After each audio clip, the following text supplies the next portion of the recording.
Hello friends, आज हम लोग डिस्कस करने वाले हैं कुछ agencies data related to the welfare services to the children. तो without wasting time let's start the video. ये जो टॉपिक है ये चाइल्ड हेल्थ नर्सिंग यूनिट 1 का टॉपिक है। तो इसके इंट्रोडक्शन में चाइल्ड वेलफेयर की डेफिनेशन दे रखी है। Child welfare term use to refer to a broad range of social programmes that contribute to the well being of children. Child welfare के अंदर बहुत सारे ऐसे सोशल प्रोग्राम्स आते हैं जो कंट्रीब्यूट करते हैं किसी भी चाइल्ड की वेल बीइंग के लिए।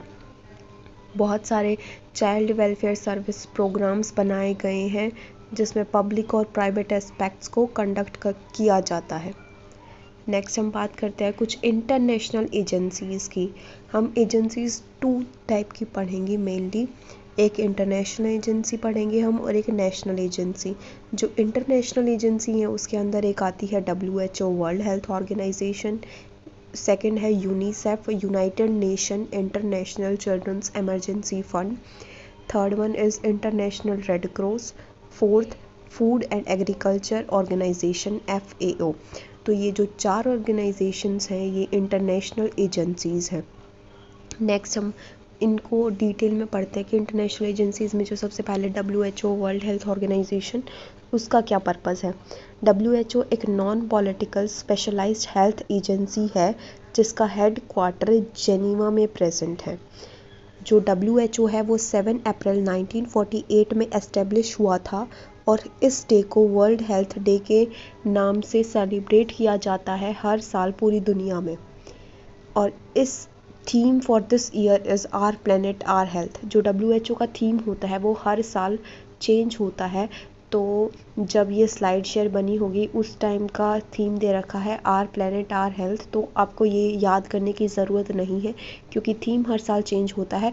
बट आप लोग याद कर रखना कि WHO एक नॉन पॉलिटिकल ऑर्गेनाइजेशन है जिसका हेड क्वार्टर जेनीवा में है और ये 7 अप्रैल 1948 में एस्टेब्लिश हुई थी और 7 अप्रैल को वर्ल्ड हेल्थ डे की तरह सेलिब्रेट किया जाता है। नेक्स्ट हम WHO का ऑब्जेक्टिव डिस्कस करते हैं। जो WHO का मेन ऑब्जेक्टिव था वो था कि to attain highest standard of health by all individuals which is the fundamental right of every individual without the distinction of caste, race, religion and economic condition. WHO का main objective ये था कि जितने भी लोग हैं पूरी दुनिया में, पूरे वर्ल्ड में, उनकी जो हेल्थ स्टैंडर्ड्स हैं वो अच्छे रहें, हाईएस्ट रहें। तो उन हेल्थ स्टैंडर्ड्स को यानी कि लोगों को हेल्दी रखने के लिए ये ऑर्गेनाइजेशन बनाई गई थी। और इस ऑर्गेनाइजेशन ये जो ऑर्गेनाइजेशन है ये जितने भी बेनिफिट्स लोगों को प्रोवाइड करती है वो उस बेनिफिट्स को कोई भी ले सकता है। लाइक उन पे कोई भी डिस्क्रिमिनेशन नहीं होता है किसी भी कास्ट का। कोई भी कास्ट का पर्सन हो, कोई भी कलर हो, कोई भी सेक्स या फिर जेंडर, एज कोई भी हो उस पर्सन की, उन सभी को WHO जो है ये सारी सुविधा देती हैं हेल्थ से रिगार्डिंग। फंक्शंस मेनली हम डिस्कस करते हैं direct in coordinating health programmes throughout the world. पूरे वर्ल्ड में जितने भी हेल्थ प्रोग्राम्स होते हैं उनको डायरेक्ट करना प्लस उनको कोऑर्डिनेट करना ये WHO का फंक्शन है। नेक्स्ट वो प्रिवेंट करते हैं और कंट्रोल करते हैं जितनी भी कम्युनिकेबल डिजीज़ होती हैं। लाइक अभी हाल ही में कोरोना वायरस इतना फैल गया था, बहुत सारी कंट्रीज़ को हेल्प प्रोवाइड की थी WHO ने, वर्ल्ड हेल्थ ऑर्गेनाइजेशन ने। प्रमोट करता है ये एनवायरनमेंट हेल्थ है। एनवायरनमेंट की हेल्थ को प्रमोट करने में भी WHO का काफ़ी मेन रोल रहता है। डेटा को कलेक्ट करना लाइक हेल्थ स्टैटिस्टिक्स यानी कि किस कंट्री की हेल्थ, किस कंट्री के लोगों की हेल्थ कैसी है, ये सारा का सारा डेटा स्टैट के थ्रू कलेक्ट करना, कम्युनिकेट करना और फिर उसके बाद इस इंफॉर्मेशन को पब्लिश करना न्यूज़पेपर और बुक्स में, ये सारा काम WHO का है। 5th पॉइंट है एनकरेज करना रिसर्च को रिलेटेड टू हेल्थ प्रॉब्लम। मतलब हेल्थ प्रॉब्लम से रिलेटेड जितनी भी रिसर्च है, जितनी भी नई मेडिसिन बनती है, प्रिवेंशन जितने भी नए नए होते हैं वो सारे कब होते हैं, जब रिसर्च होती है। तो रिसर्च को प्रमोट करना भी WHO का मेन फंक्शन है। तो मेनली हमने अभी तक डिस्कस किया है WHO के बारे में। अब कुछ एक्टिविटीज़ है WHO की जो इंडिया में होती हैं। First one is malaria eradication, second है कंट्रोल करना TB और कम्युनिकेबल डिजीज़ पे, third one is health statistics, public health administration, reproductive and child health, manufacture of vaccines, quality control of drugs, medical and nursing education. Next हम बात करते हैं UNICEF, second international agency है United Nation international children's emergency fund. UNICEF जो है वो एक specialised agency है यूनाइटेड नेशन के अंदर। ये 1946 में एस्टेब्लिश हुई थी ताकि जितनी भी इमरजेंसी हेल्थ केयर है वो लोगों को प्रोवाइड हो सके, प्लस जो चिल्ड्रंस को फूड है, लाइक वर्ल्ड वॉर सेकेंड हुई थी उस टाइम, वर्ल्ड वॉर सेकेंड चल रही थी 1946 के दौरान, तो लोगों को खाने के लिए फूड नहीं मिल रहा था।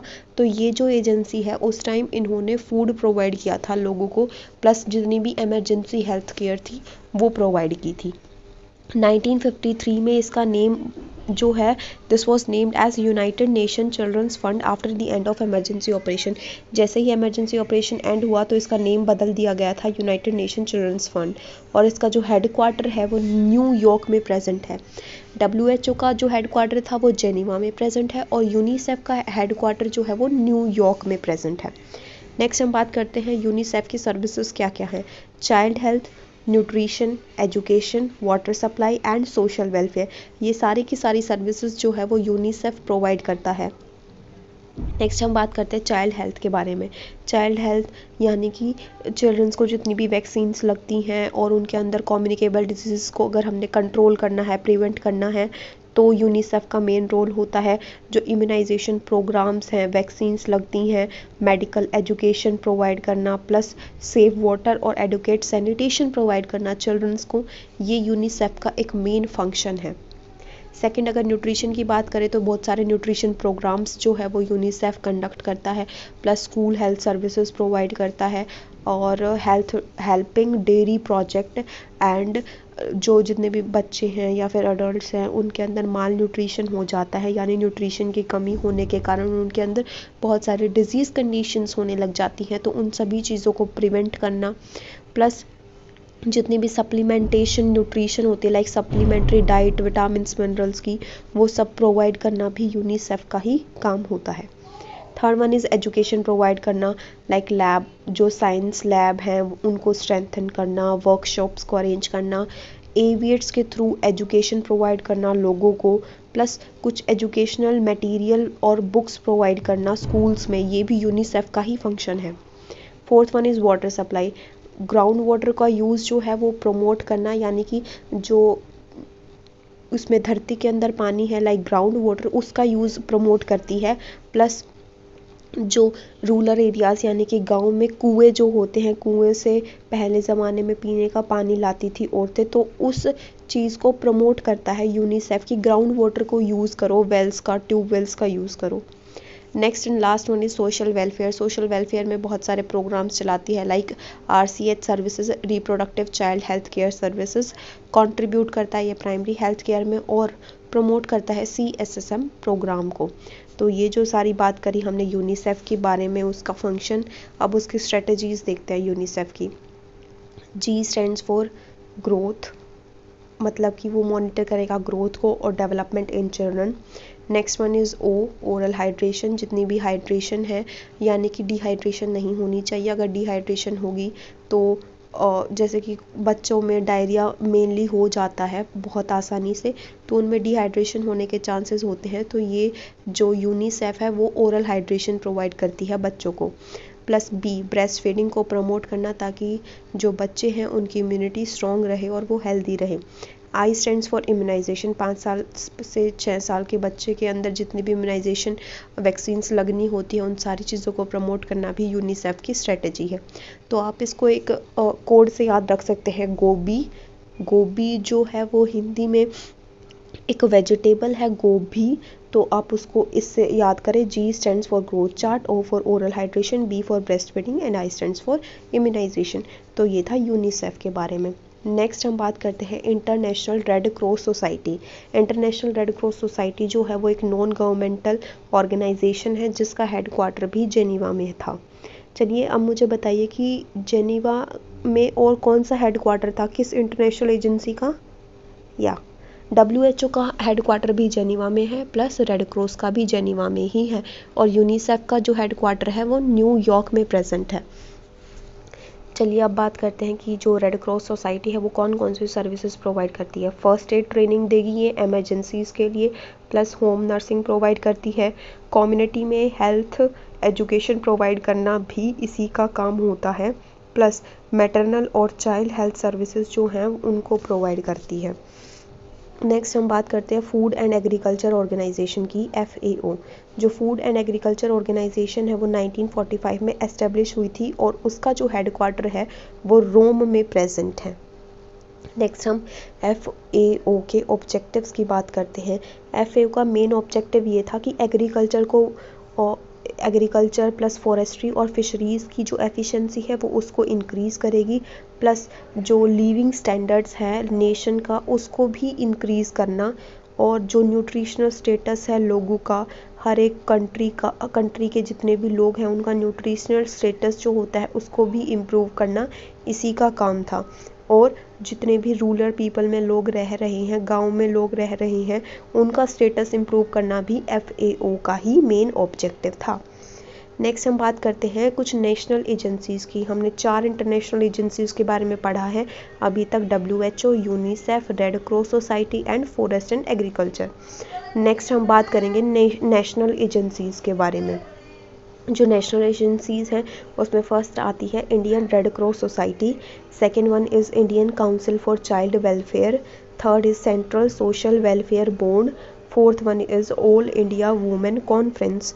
अब इनको हम डिटेल में पढ़ते हैं। जो इंडियन रेड क्रॉस सोसाइटी है वो 1920 में एस्टेब्लिश हुई थी और अभी तक इसकी जो इंडिया में ब्रांचेस हैं वो ओवरऑल 700 ब्रांचेस जो हैं वो ओपन हो चुकी हैं इंडियन रेड क्रॉस सोसाइटी की। इसकी क्या क्या एक्टिविटीज़ हैं, यानी कि इंडियन रेड क्रॉस सोसाइटी का मेन फंक्शन क्या है। First one function is disaster relief. कोई भी डिज़ास्टर अगर कहीं भी होता है, लाइक फ्लड, अर्थक्वेक आता है, तो उस डिज़ास्टर में जितने भी लोगों को जो भी परेशानी होती है उन सबको रिलीफ प्रोवाइड करवाना इसका मेन फंक्शन है। For example collecting clothing and food for soldiers and victims during war. कोई भी वॉर होती है, कोई भी डिज़ास्टर होता है, तो जितने भी लोग विक्टिम होते हैं उनको फूड और क्लोथिंग प्रोवाइड करना इसका एक मेन फंक्शन होता है। सेकंड, मिल्क और मेडिकल सप्लाई। जितनी भी मिल्क और मेडिकल सप्लाई है वो भी ये रेड क्रॉस सोसाइटी प्रोवाइड करती है, लाइक मिल्क से रिलेटेड जितनी भी मिल्क पाउडर हो गया, प्लस मेडिकल सप्लाई जैसे कि विटामिन्स हो गए हॉस्पिटल में, डिस्पेंसरीज़ में, ये सारे चीज़ों को प्रोवाइड करवाना भी इंडियन रेड क्रॉस सोसाइटी का ही मेन फंक्शन है। थर्ड वन इज़ जितने भी सिक और डिसेबल्ड सोल्जर्स हैं उनको केयर प्रोवाइड करवाना, plus the wounded jawans are great concern of Indian red cross. Like जितने भी जवान हैं, सोल्जर्स हैं जो बॉर्डर पर अपनी जान गंवा देते हैं या फिर उनको कोई भी इंजरी हो जाती है, कोई एक्सीडेंट हो जाता है उनके साथ ड्यूरिंग द वॉर और ड्यूरिंग द ड्यूटी, तो उन सबको केयर प्रोवाइड करवाना, मेडिकल केयर, इमोशनल सपोर्ट, तो ये सारा जो काम होता है ये इंडियन रेड क्रॉस सोसाइटी का ही होता है। इसको it runs red cross home in Bangalore for the permanent disabled soldiers. और जो सोल्जर्स परमानेंटली डिसेबल हो गए हैं उनको बेंगलोर में रेड क्रॉस होम प्रोवाइड किया जाता है, वहाँ पे उनकी पूरी केयर प्रोवाइड की जाती है, यानी कि उस सोल्जर को पूरी केयर मिलती है वो भी फ्री में। ये इसका जो सेंटर है वो बेंगलोर में है। नेक्स्ट हम बात करते हैं मैटरनल और चाइल्ड हेल्थ वेलफेयर सर्विसेज। जो इंडियन रेड क्रॉस सोसाइटी है उसका ये मेन फंक्शन है कि वो मैटरनल और चाइल्ड वेलफेयर सर्विसेज प्रोवाइड करती है। There are large number of maternity and child welfare centres all over India, either directly administered by और affiliated to the Red Cross. बहुत सारे वेलफेयर सेंटर्स जो हैं वो इंडिया में प्रेजेंट हैं, वो डायरेक्टली एफिलिएटेड भी हो सकते हैं रेड क्रॉस सोसाइटी से या फिर डायरेक्टली रेड क्रॉस सोसाइटी ही उनको एडमिनिस्टर कर रही है। बट बहुत सारे वेलफेयर सर्विसेज और सेंटर्स खोले गए हैं गवर्नमेंट के द्वारा और रेड क्रॉस सोसाइटी के द्वारा, ताकि जो चाइल्ड वेलफेयर सर्विसेज हैं वो प्रोवाइड की जा सके लोगों को। नेक्स्ट और लास्ट है फैमिली प्लानिंग। जितने भी रूरल एरिया या फिर अर्बन एरिया में लोग रह रहे हैं उनको फैमिली प्लानिंग के बारे में हेल्थ एजुकेशन देना भी रेड क्रॉस सोसाइटी का ही एक मेन फंक्शन है। ब्लड बैंक्स जैसे कि कोई some of the state branches have started blood banks. It also promotes voluntary blood donation. Blood banks खोल दिए गए हैं ताकि अगर किसी भी पर्सन को एकदम से इमरजेंसी कंडीशन आ गई है और ब्लड की सप्लाई ज़रूरत है तो एकदम से जो ब्लड है वो सप्लाई हो सके और उसकी जान बच जाए। इसीलिए हर एक स्टेट में ब्लड बैंक्स खोले गए हैं। लोग वॉलंटरी अपना ब्लड डोनेट करते हैं लोगों की हेल्प करने के लिए। सेकेंड हम बात करते हैं Indian council for child welfare. Indian council for child welfare establish हुआ था 1952 में और ये एफिलिएटेड है international union for child welfare से। इसकी कौन कौन सी सर्विसेज ये क्या करता है, इनिशिएट करता है और अंडरटेक करता है services for child welfare and development in India. India में जो चाइल्ड वेलफेयर और उसके चाइल्ड की डेवलपमेंट और उसके वेलफेयर की जितनी भी सर्विसेज हैं वो ये जो है वो कंडक्ट करता है और ये प्रमोट करता है जितने भी रूल्स रेगुलेशंस और लेजिस्लेशन से रिलेटेड जितने भी रूल्स निकलते हैं for the benefit of children. कि गवर्नमेंट ने कोई भी रूल पास करा बेनिफिट ऑफ चिल्ड्रन के लिए, तो वो रूल आगे जाके इम्प्लीमेंट हो रहा है या फिर नहीं हो रहा है, तो इन सब चीज़ों पर ध्यान रखना ही इस जो ये एजेंसी है इसका मेन रोल होता है। प्लस ICCW रन्स बालवाड़ीज, creches and early childhood education centres all over India. तो जो ये ICCW है ये बहुत सारे एजुकेशनल सेंटर्स चलाती है बच्चों के लिए पूरी ऑल ओवर इंडिया में। नेक्स्ट हम बात करते हैं third one central social welfare board की बारे में। ये स्टार्ट हुआ था 1953 में और ये एक सेमी गवर्नमेंट एजेंसी है। अब हम डिस्कस करेंगे कि ये कौन कौन सी एक्टिविटीज़ परफॉर्म करता है। फर्स्ट एक्टिविटी जो है वो है to provide service for mothers and children. ये जो सेंट्रल सोशल वेलफेयर बोर्ड है ये मदर और चिल्ड्रन दोनों को सर्विसेज प्रोवाइड करता है। Second one is social education for women. Women's को जितनी भी सोशल एजुकेशन है वो प्रोवाइड करती है ये वाली एजेंसी। थर्ड इज़ एस्टेब्लिशिंग बालवाड़ीज़ for children and distribution of milk. बालवाड़ीज़ को इस्टेब्लिश करना ताकि बच्चों में मिल्क डिस्ट्रीब्यूट हो सके, वो भी इसका ही मेन फंक्शन है। Fourth one is organising play centres. Play centres को ऑर्गेनाइज करना सेंट्रल सोशल वेलफेयर बोर्ड का ही काम है। Last one is providing maternity aid for women. जितनी भी मैटरनिटी एड्स हैं वुमेन को प्रोवाइड की जाती हैं वो यही बोर्ड प्रोवाइड करता है। तो हमने डिस्कस करा कि सेंट्रल सोशल वेलफेयर बोर्ड है जो 1953 में स्टार्ट हुआ था और एक सेमी गवर्नमेंट एजेंसीज़ हैं जिसकी कुछ एक्टिविटीज़ हैं लाइक वो मदर और चिल्ड्रन को सर्विसेज प्रोवाइड करेगा, मदर को सोशल एजुकेशन प्रोवाइड करना, प्ले सेंटर्स को ऑर्गेनाइज करना, प्लस बालवाड़ीज़ को एस्टेब्लिश करना ताकि डिस्ट्रीब्यूशन ऑफ मिल्क जो है वो अच्छे से हो सके। अब हम लास्ट एजेंसी की बात करेंगे, ऑल इंडिया वुमेन कॉन्फ्रेंस। ये जो एजेंसी थी ये 1926 में इस्टेब्लिश हुई थी। It is the only women's voluntary welfare organisation in the country established in 1926। ये केवल एक लौती वुमेन वॉलंटरी वेलफेयर ऑर्गेनाइजेशन है जो कि इंडिया में इस्टेब्लिश हुई थी 1926 में। इसकी कुछ एक्टिविटीज़ हैं लाइक अडल्ट एजुकेशन सेंटर। इस ऑल इंडिया वुमेन कॉन्फ्रेंस ने अडल्ट एजुकेशन सेंटर्स ओपन करे थे, प्लस MCH क्लिनिक्स जो हैं मैटरनल चाइल्ड हेल्थ सेंटर्स जो हैं चाइल्ड हेल्थ क्लिनिक्स खोले गए थे इस एजेंसी के तहत, प्लस बहुत सारे फैमिली प्लानिंग क्लिनिक्स भी खोले गए थे। और प्रिवेंशन ऑफ ह्यूमन ट्रैफिकिंग, जो ह्यूमन ट्रैफिकिंग होता है उसको भी प्रिवेंट किया गया था। इसी एजेंसी ने प्रिवेंट करने के लिए बहुत सारे स्टेप्स, रूल्स और रेगुलेशंस जो हैं वो बनाए गए थे। Last is helping women to find employment. जो पहले क्या होता था वुमेन्स जो हैं वो अनएम्प्लॉयड रहती थी, घर पे ही काम करती थी, बट जब ये एजेंसी आई तो वुमेन्स को एम्प्लॉयमेंट मिलने में काफ़ी आसानी हो गई थी क्योंकि ये जो एजेंसी थी ये वुमेन्स को एम्प्लॉयमेंट देने में काफ़ी हेल्प करती थी। तो आज हम लोगों ने डिस्कस किया एजेंसीज़ जो चाइल्ड और वुमेन वेलफेयर के लिए हैं। दो टाइप की मेन एजेंसीज़ पढ़ी हमने, इंटरनेशनल एजेंसी और नेशनल एजेंसी। इंटरनेशनल एजेंसीज़ में भी हमने 4 एजेंसीज़ पढ़ी थी, WHO, UNICEF, food and agriculture और रेड क्रॉस। और जो नेशनल एजेंसीज़ थी उसमें भी हमने 4 एजेंसीज़ पढ़ी थी। तो इन सारी एजेंसीज़ को याद रखना, क्योंकि ये काफ़ी इम्पॉर्टेंट टॉपिक है चाइल्ड हेल्थ नर्सिंग का और एग्ज़ाम में कई बार आ जाता है। So keep remember all these important topics and points. Plus आपके एंट्रेंस एग्ज़ाम में कई बार पूछ लिया जाता है कि जो ये एजेंसीज़ हैं इनका हेड क्वार्टर कहाँ पे है, या फिर ये एजेंसीज़ कब इस्टेब्लिश हुई थी। तो इन कुछ पॉइंट्स को याद रखना। प्लस अगर इससे रिलेटेड कोई भी डाउट है आप लोगों को तो कमेंट सेक्शन में कमेंट कर दो।